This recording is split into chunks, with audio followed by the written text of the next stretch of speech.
earlier today, Kash Patel, the FBI director, he Yeah. was he was on a call with the 55 field offices, and he proposed an idea that he thinks the UFC fighters should help train the FBI agents. When you hear something like that, good idea, bad idea? Oh, I think I think he should use us to, I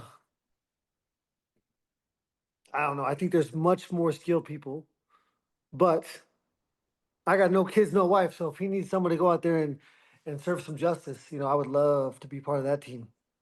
We've seen like Henry Gracie's worked with like the NYPD that there are safe ways, jujitsu, wrestling that could, help alleviate bad situations. It does seem like it's not a far-fetched idea.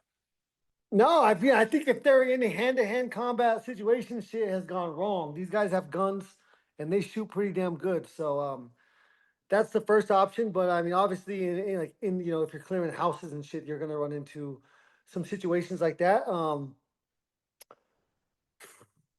I mean, I would love to be part of you know any part of that. I love representing this country. I can't wait to fly this flag. Walk into the octagon. It's been a while since I've been proud to be an American, and we're back there. So I'm excited to represent this country. And yeah, anytime anybody at that position needs my help, I'm more than willing.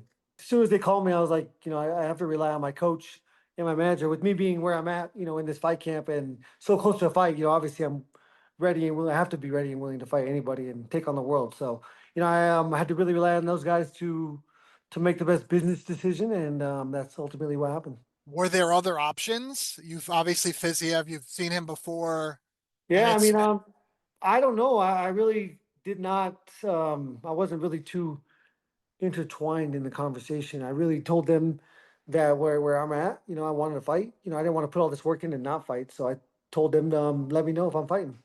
and how did things change, with the last week or so to go until the fight, camp wise?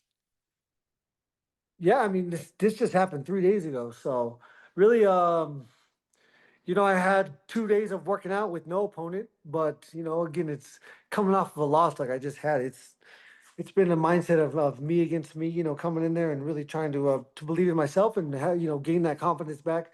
It's been the biggest challenge, but I just got to go back and remember, who I am and what this sport is and how dangerous this sport is and the fact that anything can happen anytime. I think that's why I've been such a big fan of this sport since day one, because of all the variables.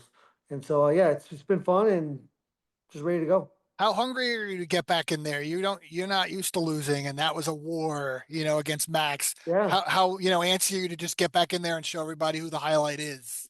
Yeah, I mean, I'm excited. I'm excited to be scared again. I think it's gonna be more nervous, and more scared, which is something that used to happen every single time when you first start this sport and you don't know, and then you become so older and wiser and you think you know everything and then you kind of forget how dangerous it is and which is very stupid. So it was a good reminder.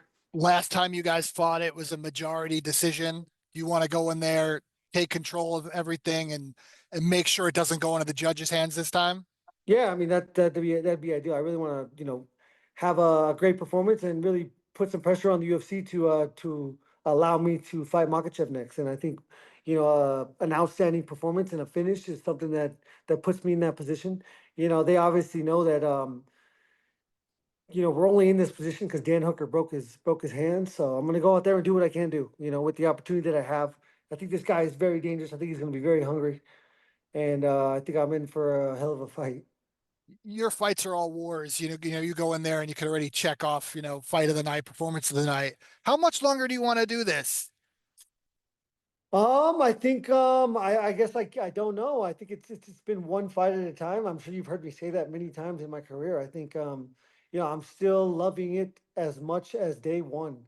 I'm still as excited to get in there. I'm still you know uh relishing in the intensity that this game brings. It's kind of ruined other parts of my life, but it's only because it's so exciting. I mean, working so hard for something and when winning is it's almost unmatched. With the excitement that you feel, and then working so hard for something and failing, there's not much that in life that hurts that bad. So, you know, it uh, It's a crazy, crazy game, and it's done a lot of great things for me in my life. It's brought me a lot of great opportunities. I've got to meet so many great people, and I've got to inspire the world. So this is just another chance, an even bigger chance to do that. I think coming off of a loss, everybody can see themselves failing at something and then either picking it back up and getting back on the horse, or choosing a different route. And I'm going to show you why you have to stick to the path.